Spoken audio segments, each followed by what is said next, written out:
Hello, my lovely soul, and welcome to Unstoppable Confidence. I am your host, Lauren Glick. I am here to bring you my energy, my motivational speaking, and me being a confidence mentor. My mission is to inspire women to own who they are, step into their higher selves fearlessly, and live a life with unstoppable joy. On this show, we are going to cover everything from aligning your life to your higher self, setting boundaries, self-growth, and living a purpose-driven life. Let's get you living a meaningful life you cannot wait to wake up to. Stop driving and start living with ease and abundance. Cheers to living a magical life. And I am so grateful to be on this journey with you. Now, let's head into today's episode.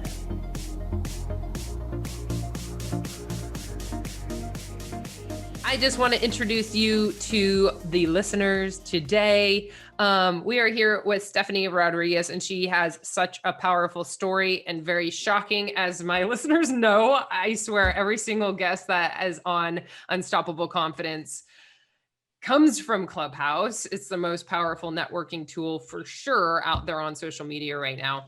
So Stephanie, I would like you to introduce yourself as the entrepreneur side of you. Just to introduce yourself a little bit. Certainly. Well, my name is Stephanie Rodriguez, and I am on a mission to impact 1 billion lives by 2025 and democratize safety for women and vulnerable people. And I do that through the work that I do as CEO and founder of a little startup in the safety tech space. We make an app called the WanderSafe Beacon that's on iTunes and iOS and Google Play. That's used in 58 countries, and it's a free app that helps you to get help 3 times faster if you need help, like in a domestic violence or sexual violence or any type of personal situation where you need to get a first responder to you. We've got some technology in there that'll help us locate you within 3 meters of accuracy, even if you're hiking. So if you're in trouble, a first responder network. And we make a personal safety device called the WanderSafe Shakti Beacon, which is a little device that I designed with a retired CIA safety executive a couple of years ago and took to market. So, and what does that little device do? What does the little device do? Yeah, I'll unbox it. It's kind of cool. It has 3 features, and this one's right out of the box, Lauren, so it probably isn't charged. But if it were, let's see, we might have to come back to it. Yeah, so for all of you not on YouTube right now that are actively listening, it looks like a little pod case, like a pod AirPod case. It is a key ring. Oh, it's a wearable. So we say it's a wearable because it has a little hook to attach. I'm going to charge it for a second, and that while we keep chatting, and then I'll take you to seeing how it works. I love it. The story behind the mechanics of this little device is that I was working with a gentleman named Thomas Pecora. And Tom is an incredible human being who spent 26 years in the CIA, working in places like Benghazi, like serious stuff on diplomatic security. Yeah. And I met Thomas through a girl in tech named Lindsay. And the idea was that Thomas was telling me what the CIA teach about personal safety, because that was my big, hairy, audacious question was, tell me about what we need to keep safe. And he said, well, the CIA teach information, environmental awareness, and equipment are the 3 essential components. And information, I understood, like what's around me. If I'm going to go to someplace like Nigeria, and I have, what do I need to know before I go? And often the US State Department and the Australian Department of Foreign Affairs have websites with lots of information about know before you go, like what kind of things you should be mindful of, what's the crime rate, what should citizens be concerned about, so forth. So I understood the information. environmental awareness really breaks down to what's around you right now. So if you were to walk out your door, and that can change by daytime, nighttime, or, you know, a political situation. Like a bit ago in Australia, we had a shooting in Martin Place, and it was a terrorist takeover of a Lindt cafe. And Martin Place in Sydney is a big middle of the center of Sydney business district. So you imagine, or perhaps the Paris nightclub shooting, where you were around the corner and you could have almost made a wrong turn and you didn't know that this was going down around the next block. So that's environmental awareness, like know before you go, or know what's right going on right now that could impact your safety. And then equipment. And when he said equipment, I was like guns and tasers and things. He's like, no. That's what I would think it was. I was like, really? Like the hardware? And he said, no. He said, before we teach weapons training of any kind in the CIA, we teach really fundamental stuff and simple stuff, like fight with light, Steph. And I was like, fight with light? He's like, yeah. He goes, your flashlight's going to be your first most important piece of equipment, but often we don't carry one and we depend on our mobile devices. But he said, try under stress to find the torch on the phone when you're like, oh, excuse me, person who wants to steal my handbag, why? I just get a light on it. You can't do it, you know? So it's like, you know, have a torch at the ready, a flashlight at the ready. And I'm like, yeah, okay. And then he also said, you know, that having a means to distract a potential threat, whether it's an animal like a dog or a wolf or a bear if you're a hiker, or somebody else, using a strobe light feature actually is a weapon. And when you put a strobe in someone's face, their brain disconnects from their intention and the ocular nerve overrides what's going on up here. Interesting. So your brain cannot do two things at once when it comes to the ocular nerve being stimulated. So if a strobe light is put in my face and I'm thinking about stealing a handbag, my brain stops going over there to the handbag stealing to somebody get the strobe light out of my face, please. Like it's an override. It's that makes really sense. Yeah. Non-violent, but clever because it buys you a few seconds to change that situation up. And, you know, the third feature that he explained was the ability to make sound. And he said, you know, but there's the problem about silent screams. And when someone is so terrified, their throat constricts, and the ability to scream as loud as they would to attract attention doesn't always work. Wow. And I was processing all this. I'm like, okay, so we got this, we got this, we got this. He said, and if you can call for help faster and discreetly, you're on a winner. So he gave me 4 things about equipment, and I sat down and I drew something on a piece of hotel stationery, which I would then go and find a manufacturer and a CAD designer and develop a product that came out of this, you know, advice that I got from Tom. So the features that we designed are quite simple. One is a light at a click. 2 is a strobe at a second click. So, I mean, these are fast, like lightning fast, like faster than I can do anything on my phone. So almost in the way, Lauren, that we used to carry our keys in our fist, you know, that our moms and dads taught us to do. That doesn't do anything but make us feel better. Because unless you can box like the Fury, forget about it, you know? That's actually very true. It's not your keys are not going to help you, but at least with something like this, you have half a chance. So the third feature is, and you pull it from your handbag or wherever it's backpack it's attached. Oh, that's pretty cool. 130 decibels of noise pollution and light and strobe. So the CIA and Thomas told me that if you have one of these at the ready, you're 87% less likely that someone would actually eventuate to put their hands on you, because you're far more prepared than what they expect you to be.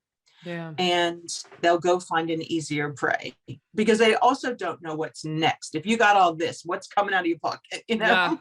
Is it a gun? Is it a taser? Is it something bigger? So this is a pretty good de-escalation tool. But I don't know if you can see it, but there is a fat button. Do you see that fat button Yeah, right there's there? a fat button right in the middle of it. It says Yes, and that SOS is on an it. SOS. So if I have the WanderSafe app Mhm. installed in my phone and my Bluetooth is on my phone, I don't need to go into the settings and sync them like you do a speaker or the car or something.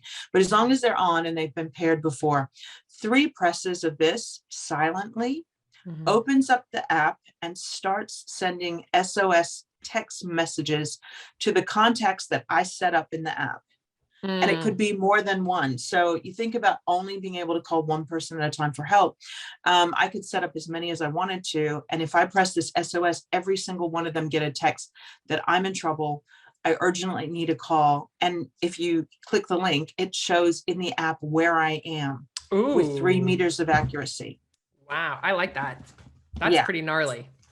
So it is the app is really powerful and Mhm. works without the beacon, but if you have them together, you Mhm. kind of have the physical world handled and the digital opportunity for first responders there too. And the app's got a bunch of other really cool features, like the ability to search before you were to rent an Airbnb in San Francisco. Yeah. You could actually search up and look at the street or neighborhood and see if other Oh. users have left clues about unsafe areas. I went to In the Collision app. in What is the app called? WanderSafe, like That's wander rad. around. That's rad, Yeah. Stephanie. I love it. Thank you. So yeah, the beacon and the app work together. Mm. We launched the app and the beacon um, in 2018. We launched our hardware in 2018 at a trade show. And Yeah. in 2019, our device won Best New Travel Accessory, launched in duty free as Mm. ranked by 5,000 shoppers. I like it. So people thought of all the cool things that you need to use for travel and for safety. This is a cool one. And we have users of WanderSafe in 58 countries right now. Mm. I But we're still a absolutely little love that startup. story. It is a little startup, but you're in a lot of places and you're going and you're doing the things, and I absolutely love that, Stephanie. And it's interesting, right? Because I didn't really know that part of your story. Mm-hmm. When I met Stephanie on Clubhouse, I remember your profile picture. I remember you told everyone to click on your profile picture and blow it up because ETR. yeah, PTR and click on my profile and check out because it was a full body picture of it, right? Mhm. Um and I don't remember how you put it, Stephanie, but I would love to tell your story of how I met you and how I was so empowered by you, and now I'm even more excited to know you because of everything else that you've been doing. So I would love for you to Oh, tell this story too, sure. Stephanie. Well, it is part of the Wander Safe journey, but Yeah. I was invited to Africa and India to Mm. meet with some of our customers and to speak at a conference on the 17th SDG, which is collaboration. And for those who don't know, the UN have 17 goals for a planet of peace and harmony and balance, and they're called the Sustainable Development Goals. Mm. So they encourage businesses and people to seek to collaborate with the goals and to work towards them. And they're big. We want to end poverty, create food security, look at smart cities and innovation, life on land, the conservation of water. So there's Mm-hmm. something for everyone in the 17 SDGs, but the 17th Sustainable Development Goal calls us to collaborate. So Yeah. I went to teach a workshop in Africa, in Nigeria, in September of 2019 on the 17th SDG to a room full of brilliant young African minds at a conference called Hive. And I spoke for another group, and I was there and I was really careful, Lauren. Like, it wasn't my first rodeo. I've been to 58 countries. I did all my research on what I needed to know before I went. But on my last day, I spoke at an event and was invited outside to take pictures with the delegates, and there were drones and media and so forth. So spent about an hour and a half, 2 hours outside at sunset next to a pool of water that wasn't moving. And 2 weeks later, so I left Africa, went to India, came back to Australia, and went to Boston, which is the definition of stupidity, Lauren, because I had compound jet lag. I like a motherfucker. bet. I'm like, my God, how did they even figure this stuff? That's crazy. You know, like I had just done too much traveling, and I thought when I got to Boston for this meeting that I was a little tired, and I began to show signs of being a little bit fluey. But after you've been sucking that much oxygen at 35,000 feet, you know, being on planes for that long, it's not uncommon. People can fly for like 2 hours from New York to Bakersfield, and then they're like, oh, you know, I have a cold from airplane oxygen and recycled oxygen. So I just thought I just got a bit jet lag. Anyway, come Sunday, my best friend and I are sitting in the Delta Lounge in the Boston airport, flying to LA to catch our flight to Sydney back home. And I have a seizure, and I wind up on the floor in the Delta Lounge and being carted out of the airport by ambulance and being rushed to Massachusetts General Hospital. Wow. And with my best friend freaking out because this is not how she saw our girls' trip ending, you know? Yeah, I bet. It was crazy because I was already comatose at that point, and I would be in a coma for 2 weeks. Wow. But in that coma, in the 24 hours, I was, what do you call it, diagnosed with cerebral malaria. And they had like tested me for everything else. They couldn't figure it out. But cerebral malaria is a little parasite that is deployed from a female mosquito. So she sucked my blood and backwashed me a parasite that had begun to invade my body for exactly 2 weeks, because it was 2 weeks to the day that I was outside by that pool of water in Lagos, Nigeria. Wow. And that was the only time I was exposed to nature in Nigeria. And that's in West Africa. It's very common, this parasite. So I was parasitic. I didn't know it. And the parasite had taken all the way 8% of my blood volume. So, yeah, I was really very, very sick. And cerebral malaria works and takes over the brain. So, you know, there was fluid on the brain. I was non-responsive and very, very sick. And the 1-2 punch from it was that my body went into, and I didn't know anything about sepsis either. What is sepsis? No, I never heard of it. But when I woke up, people were talking about it. But sepsis is the infection of the blood. Yeah. And because my blood was so toxic with the parasite active, that it shut down all of my organs. So I went into severe septic shock. I was on total and complete life support.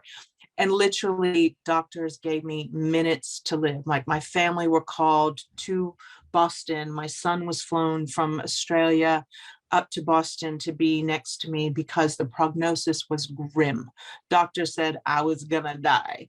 And my life expectancy was literally in minutes. Like, she has less than 10 minutes to live on 3 different occasions.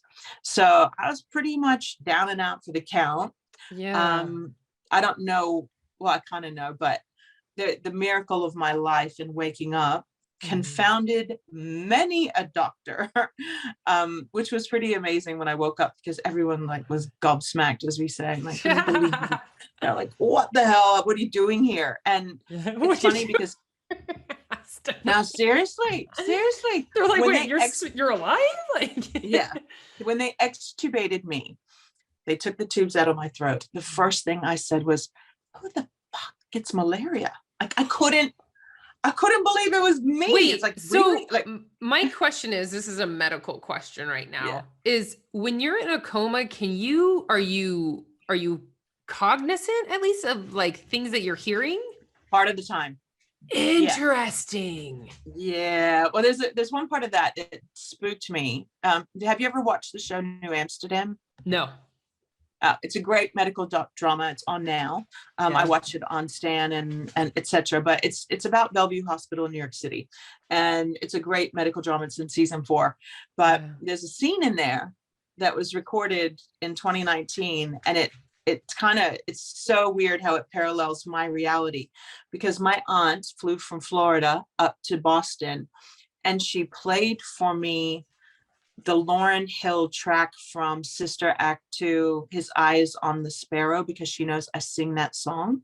And I remember being in the coma, hearing her play No. this song, and I was singing in my head. I had no pain, I remember. And I was kind of like, why is she doing this? Because I'm like, my aunt and my brother were next to my head playing this music to me. Yeah. And it was one of the memories of being in the coma. Another really fun, keen observation, there were two nurses working on me. And when you're in a coma, your body does, it's like your body's like a dead body. Yeah. But, you know, so you can't move, you don't function, you don't really feel anything. But there were two nurses who were working on bathing me and moving me. And that takes two people physically to do that in the ICU. And they were having a conversation about attending an end of life seminar, like for palliative care patients. So they're talking, it's like, hey, Sarah, you going to the end of life thing, blah, blah, blah, you know, and I'm listening to them jibber jabber over me. But when they said end of life, that stuck. And I was terrified that I was in palliative care. So when I woke up for 2 days, I was awake, but I was still intubated. I had a big old question, and it was like, am I in palliative care? But I can't ask it because I can't move. I can't write anything, and there's a tube down my throat. So eventually I mouthed to one of the nurses, am I in palliative care? And she went, no, you're in ICU recovery. And I was like, because that was so stressful. But there is something to be said for what coma patients can hear. And you know, they at one point my family had put up these two poster boards they made, and they showed my picture, and they said, you know, her name is Stephanie Rodriguez, she loves X, Y, and Z, this pisses her off. And you know, and she's passionate about these things. And there were pictures of my son. And so that nurses would come in and look at me with my eyes open and fully dressed, because I was, they gave me this stuff called methylene blue that turned me like Violet from Willy Wonka. Like I was purple. Is that to combat the parasite? No, it's something to do with the treatment for sepsis. And they also put 11 liters of fluid in me. So I was like the purple Michelin woman, unrecognizable. So, you know, for nurses to come in and see this patient on the table who was purple and ginormous and distorted, and not know that there was a person under there and who that person was. The pictures that were on the wall and the explanation was to help those who were attending me understand who I was as a patient, because they couldn't see or have that conversation with me. So they would come in and talk to me.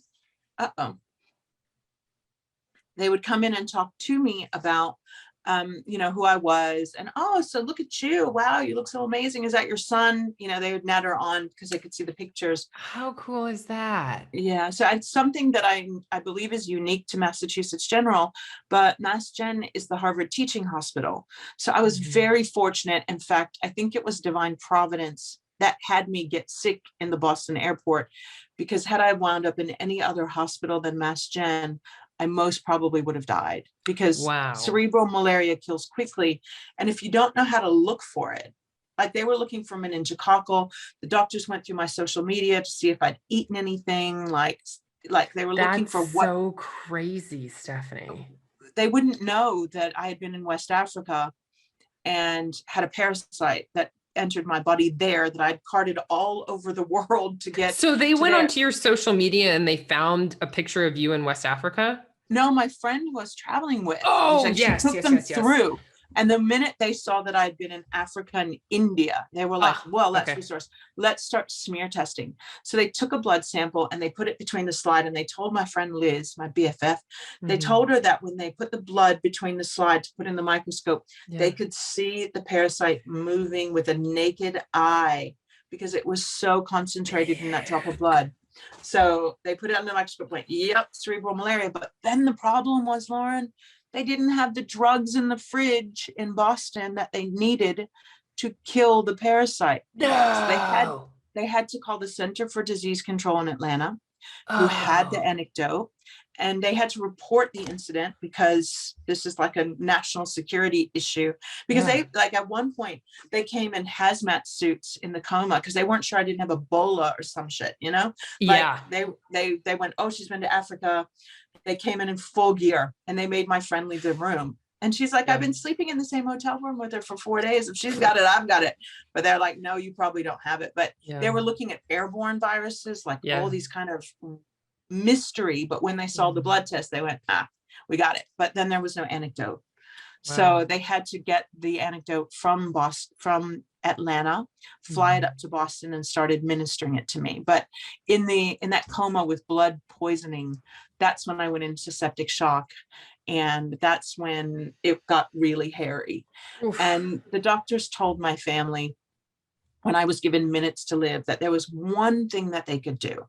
And they said, if we do this, she will experience collateral damage, but it very well could save her life.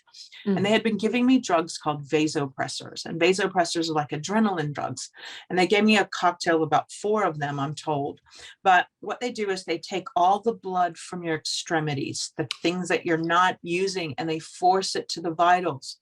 And so that they force those vitals to keep working against the infection, against the attack, everything. And they said, normally we mesh this 60-40, like leave 40% of the blood to run through the plumbing and do what it does, and 60% concentration to the vitals. And they can do this with drugs now, this actual delivery system. So smart.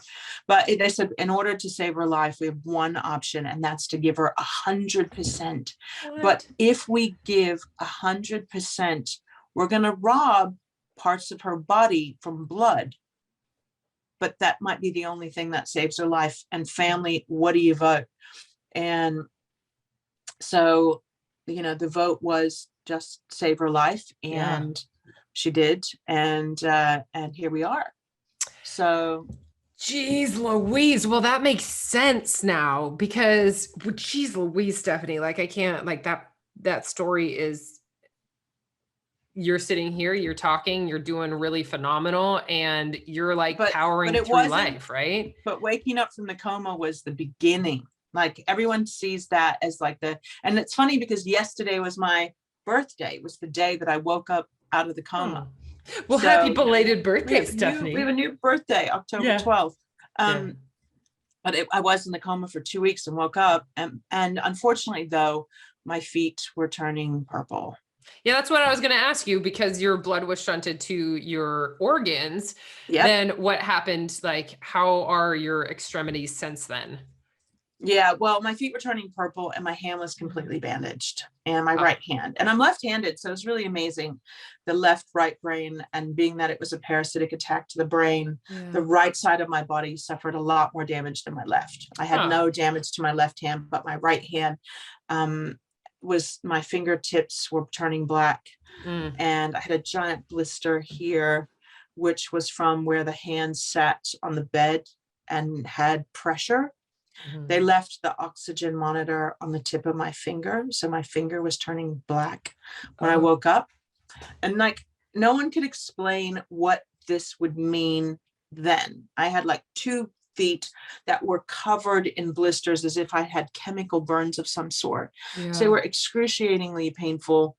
And there was no feeling in my toes. So they were turning purple, but nurses would come and pinch them and ask me if I could feel them, and I'd say no. But they wouldn't say anything. They just go, oh, can you feel that? Oh, okay, scribble, scribble. So what would happen, once I was given, she's here, she's great, she's sound, vitals, I wound up weaning off of full dialysis and have never been back on dialysis. So kidneys, livers, fine, all the vitals good, but the physical damage to my body was extreme. And I would, from there, spend 330 days in the hospital after the coma. So all through COVID, 2020 and 2021, I had 35 operations. Wow. And in March of this year, after trying very hard to save very damaged feet with amputations and skin grafts and stuff, I wound up having to become a bilateral osseointegrated above ankle amputee. So I lost both of my feet at the end of March this year. So I am now a member of the 15, which is what is referred to for people with disabilities. So being a member of the 15% now of those humans living permanently disabled, but I don't like the word disabled because I just call myself bionic because I have amazing new feet. And that sounds rad. I dance. Yeah. And I have superpowers. So my superpowers are that I can kick things and step on stuff and I will never get a splinter. I will never have a blister. You won't get an ingrown toenail like I had last week. No. And, I will be the last girl on the dance floor not complaining of sore feet. So this is true. I think I have superpowers, but, it did result in, a transformation and 2 years of going from, leading this charge with Wander Safe of saving the planet to really being forced to have to save myself and prioritize me for 2 years to getting back on this mission that I'm on. Yeah, I absolutely love that story, Stephanie. That's what drew me into like, oh my God, I need to know this woman, Stephanie, just a little bit more. Because it shows your determination, your grit, your tenacity, all of those phenomenal words that I absolutely love in very powerful women. And it's not something like, yes, that is extremely challenging, but you show up and you do the work consistently to help others, empower others, and you're still running your business. And I think that right there is like the epitome of why I started this podcast, Unstoppable Confidence, because women like you who have been through shit, but you're still going. Yeah, I mean, it's been the break was hard. And all I wanted to do when I woke up from the coma, I remember I was due back in Africa for an International Day of Violence. The November 25th is the UN Day for the Eradication of Violence Against Women. And I'd been asked by a colleague to go to the Congo and speak with her. Her name's Patricia. And, she's a social justice warrior. And she's like, I'd like you to come and speak at our event. And I committed to go. So I woke up from this coma, looked at my feet bandages. I'm like, I'm supposed to be in Africa next month. And everyone's going, sister, you ain't going nowhere. It's like, and they were saying rehab. And I was like, I'm not a drug addict. I don't need to go to rehab. Yeah. I was thinking Amy Winehouse. No. I love it. But no, no, there's nothing wrong with me. I don't need to go to rehab. But they were talking about physical rehabilitation because my body was damaged and they knew that it was irreversible, but I didn't know.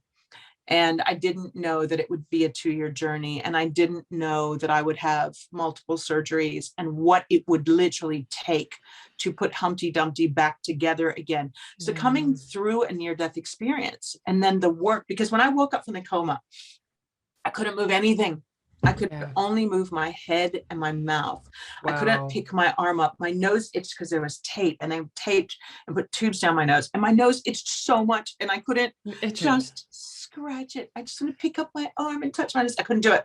So it's very frustrating. And it was also alarming that my whole family who had showed up, my son from Australia, my mother, my auntie, my brother, they were all there. And when they finally came in to see me, I didn't know how horrific I looked in the coma on full life support, looking like a purple Michelin woman, and not like their family member. And there's photos on the internet. You can see this. I'm gonna have to go check it out. Is it on your Instagram?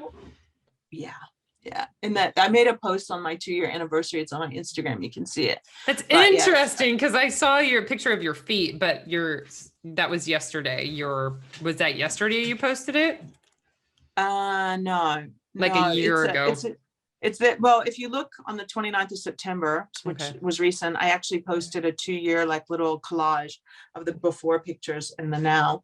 So, it has been an incredible journey, but it was waking up from the coma, not being able to move anything and feeling like I needed to get back out there and like the mission weighing on me and not physically being able to do the work or get back on the horse. It's like, oh shit, what am I going to do? So it was very funny because every night once I was on the ward and out of ICU, because the minute I could talk and I could keep food down, they took me out of intensive care and installed me in a ward. And there was no when I'm going to get to go home still. But at least I was out of ICU and that high dependency unit and in a normal hospital room. So that was like the big step one of I'm going to be better. But then it was like everyone was coming in and the doctors and nurses. So very funny. The nurses and doctors would come in and very gingerly approach my bed and they'd say, "Do you mind if we listen to your heart?" I was like, "No, I'm here. Go ahead." But they were like, so interesting. And I was like, why are people tap dancing around me? Yeah. And 80% of the doctors who were in the ICU when I was in the coma had bets that I would not survive. Wow. So when your medical doctors don't think that you're going to make it and you do, they're all a little befuddled because this has defied the data. And I asked them, I said, "How many of you guys thought I was going to die?" 80% of them put their hand up. They said, "We don't get people as sick as you who wake up," number one. And number two, that you wake up, but you're talking, the next day. And, so this was kind of an aha moment for me to know that, there was truly a miracle taking place, but my family would be, and no one knew, like, is she going to have brain damage because she's been in a coma? Is she ever going to walk again? And everyone's face was so relieved, but scared. And so all I kept saying were people weren't telling me things, but you could feel their reactions and the way in which they were holding this stress. So I asked my son to put on Beyonce's Homecoming documentary and put my earbuds in my ear and on my laptop, put on the tray in front of me. And then they'd leave and they'd all go out to dinner and go back to their hotel rooms. I was on the ward. And every night I would watch Beyonce's Homecoming video, the documentary, and I would work out with Beyonce, move a little bit more, pick my arms up and will myself to move again. Because I woke up not being able to move anything. And I will never forget, Lauren, the day when the nurse came in and I was able to put my right hand above my head and wave at her. I felt like I'd won the lottery. You're like Miss America right now. Woo! I can move. I love that that. was me every night when no one was watching 2.5+ hours of this and physioing myself. But Beyonce was my coach. I didn't have any friends there. Like, I was on my own, and her tenacity, her girl power songs, and I was never a fangirl, don't get me wrong. So, but it was a really interesting part of my journey when I decided that I was strong, I was powerful, and I could do this, and nothing was going to keep me down. And it was in that process of watching her homecoming, my own homecoming. And I love that. It's when what do you do when nobody's watching? That's what successful people do. And I love that story. And the fact that is what, like, it wasn't like you were like, "Oh, woe is me." You were like, "This is what I'm doing because I'm going to move." Like, there was just like, it didn't even sound like a thought in your mind that you weren't going to get up and move someday. Well, I didn't know the whole standing up. And so they got me on my feet by way of putting me in a hoist every day with the physios and literally standing me up to see if I could weight bear on these feet. And they were so painful. Oh my God, they were blistered. They were turning purple. And, the first amputations I had in 2020, they took all 10 of my toes and my heel caps off to the bone. So you think about every reflexology and how wonderful that feels when you get your feet rubbed. That's because all your nerve endings travel from here all the way down to there and they finish. So when you're getting your feet massaged, it's actually working on those meridians that work all the nice things. And that's why foot massages feel so good. But clip all of those nerve endings and you have a very angry party. And it was absolutely 22 months of excruciating pain like I've never seen. And the pain that my feet endured, like there's not enough drugs you could take. If I was awake, I was in pain, like short of being knocked out. But it was a terrible way to live, just in that survival mode for all that time. So when it came to this year, when we did an MRI and saw that my heel bones were just as dead a year later, despite all this work, PRP, stem cell, we did everything. I used to make jokes that I put a live chicken on my head if I thought it was going to fix something. You know, there's like no alternative therapies we weren't going to do, you know, even voodoo, like, come on. And it was that, you know, my heel bones were permanently damaged and my body was going to reject them and I'd never stand on them.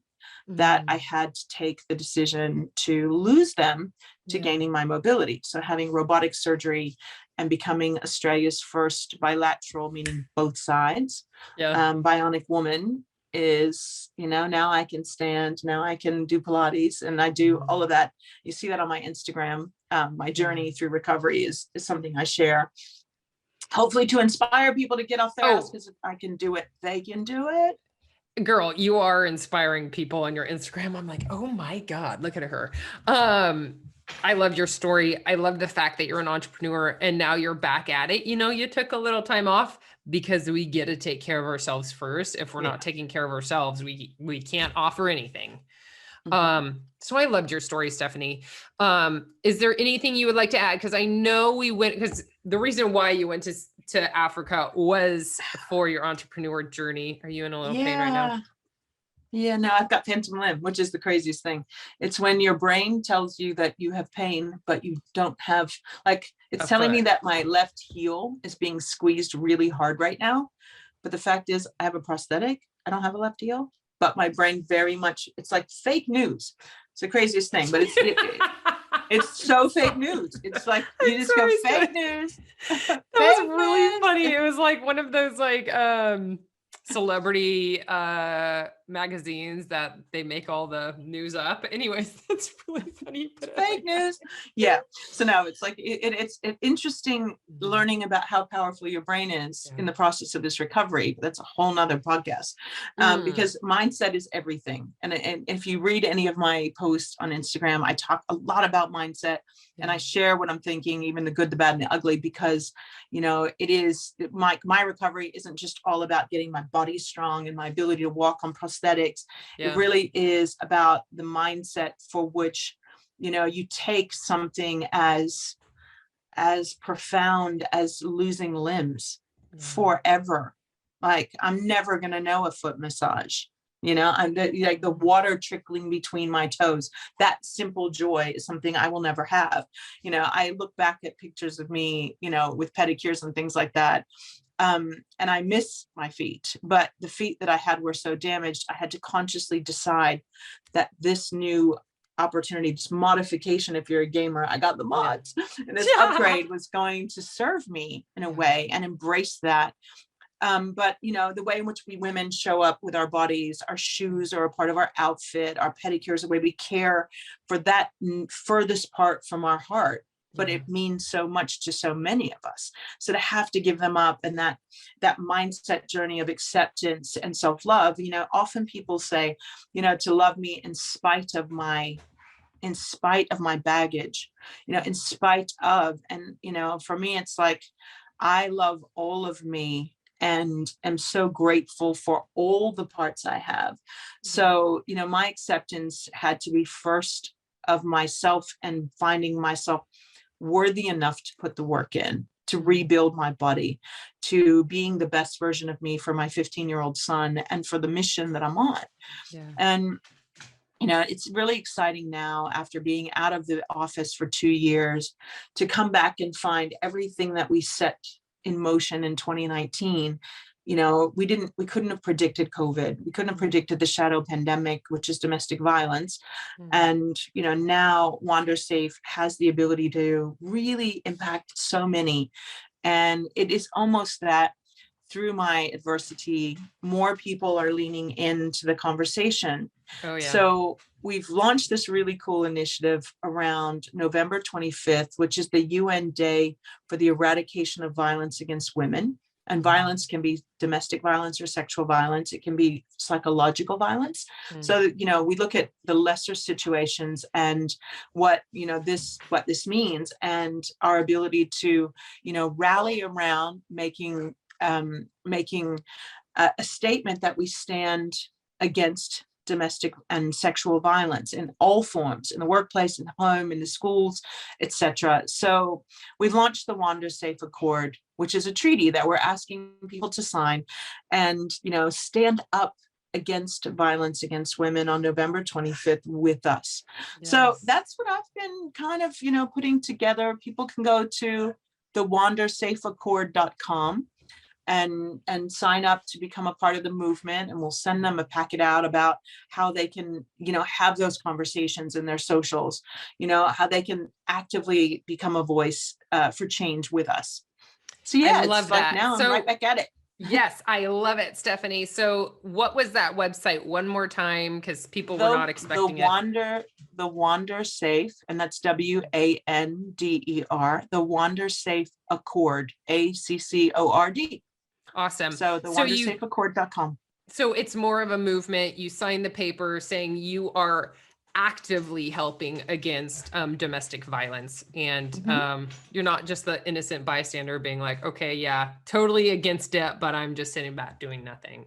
Well, we're calling on law enforcement, NGOs. We're partnering with NGOs right now in Nigeria. We're working with the Nigerian High Commission on an activation to partner with, and that's kind of picking up where I left off in Nigeria when I met the mosquito. Yeah. But in working with NGOs, deploying our app with training on how domestic and sexual violence users can use our app to get help and build a community and a safety tribe around it is really the mission. And it's really exciting to see that although it was 2 years, that we can really make a difference now. And, we've only lost time, but impact, we're making a big impact.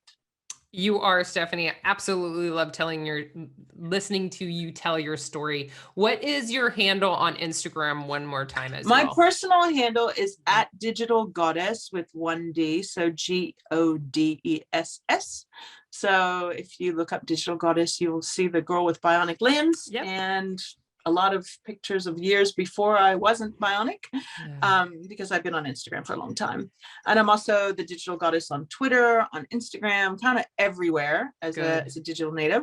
And yes, I would love for people to reach out and who want to join the movement, get involved with your work, with your school group, with your, book club, however, but, really making this a global initiative to stand up for change and act up for impact and gender equality, and helping us address the violence against women challenge that we have. I absolutely love it. I'm in. I will go after this podcast recording and sign up on your website.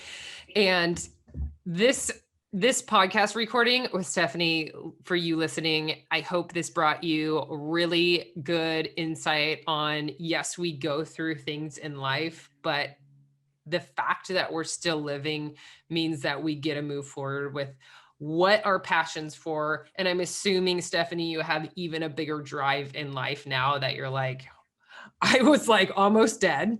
And that fact, it is very much a second chance. It very much feels like a second chance, and to show up differently. And then the things I learned through adversity, Lauren, have been amazing. Like, I was always a doer and a giver. So I would be the first to jump on to help someone else, not a good receiver. But let me tell you, when you're lying in a bed and you can't toilet yourself, you can't pick your arm up, you can't scratch your own nose, you become totally vulnerable, and you got to get real comfortable with receiving. And it took me to get all the way stripped bare and incapable of even the basics to becoming a gracious receiver. And because I didn't fight the process, well, I really couldn't. I didn't have any choice, but it allowed me to bear witness to extraordinary kindness. And I'm writing a book. So my book's called Thank You, Mrs. Carter. Ooh. And Mrs. Carter is, of course, Beyonce's surname, Beyonce Knowles Carter. Oh my God, how cool is that? So it is my memoir, and it goes back to that point when I had to choose myself, and how watching Homecoming every single night came into that critical time of mindset and my resolve to get up out of that bed and live. versus lie there and fall apart. And the work that I put in. So the book somehow you are going to be getting in contact with Beyonce. Somehow it's going to happen. The universe, we put it out there, and I would love her to write the forward. And also, we've intentioned and set forward that we'd like proceeds from the book to benefit her Bay Foundation and some of her programs that she's involved with. So, there is a synchronicity there that we are looking forward to. But it's just a question of delivering the book and getting it out there. But there's a lot in that book about having a success mindset, and battling through things, and having what I learned and I call positive patience. And I talk a lot about that on my Instagram with my affirmations. And positive patience is versus getting frustrated with the stuff we can't do. And being in a wheelchair for 22 months after being completely able-bodied, like limb normal, no problems, and being stuck in a wheelchair was so frustrating. And I was in pain, but I was also really pissed off. I couldn't do the thing. I couldn't just jump in the shower, or jump in the car, or jump anywhere. Like everything was like way harder. And, and going through all of this, like having to stop and then be patient and actually focus on the things that I could do versus the things that I couldn't do. And, during COVID and lockdowns, everyone got really frustrated and caught up in the lack of freedoms or the lack of ability to move around. And I was just like, I'm so happy I can do these little things. Like my focus was not on the things I couldn't do, but rather the things that I could. And in being patient and knowing that there's something called divine time. And when it's the right time, it happens. Agreed. So, I went through this epiphany of positive patience and bearing witness to extraordinary kindness. And those are some of the things that I talk about and how I arrived at those concepts, in Thank You, Mrs. Carter, my book. I absolutely love that name. And you are putting it out into the universe that Beyonce is going to write the forward to your book. I feel it. I know it. You know it too. And that's the thing. It's just divine timing. So Stephanie, I just wanted to say thank you so much for spending your time with my listeners, really giving them your dose of confidence today. So I wanted to say thank you, because I know your time is valuable. And thank you. Yes, of course, love. And on that, we will talk to you on the next episode. Thank you so much, Lauren, for having me. Of course. Bye, love. Bye. Okay. This is the intro. All right, lovely. So today, I've got a special guest for you. Do I say that every time I have a guest? I don't know. But Stephanie Rodriguez is a powerhouse within not only her physical strength, but what she is doing as an entrepreneur. She has started an app that helps women be safe when they're traveling. It's called Wander Safe. She has an actual an app for the traveling, and also a device that women can hold. And it's not like a taser, but it definitely is something that helps the safety within women, and it's badass. So if you ever travel alone, if you're like me who plays soccer at nights and is in like a dark parking lot at night, girl, you gotta get one. So you need to tune into this. It's a must. And also she has a journey of holy moly of something that happened to her physically while she started her entrepreneurship. So can't wait for you to listen in, because I know for sure that she inspired me hell of a lot during this episode. So on that, love, I will see you on the other side. I hope you are so excited about where you're going, because I know I'm excited for you. Thank you so much for listening in today. If you loved this episode, it would mean the world to me if you shared it with a girlfriend or posted it on social media. Tag me so I could personally say thank you. I am so grateful. And until next time,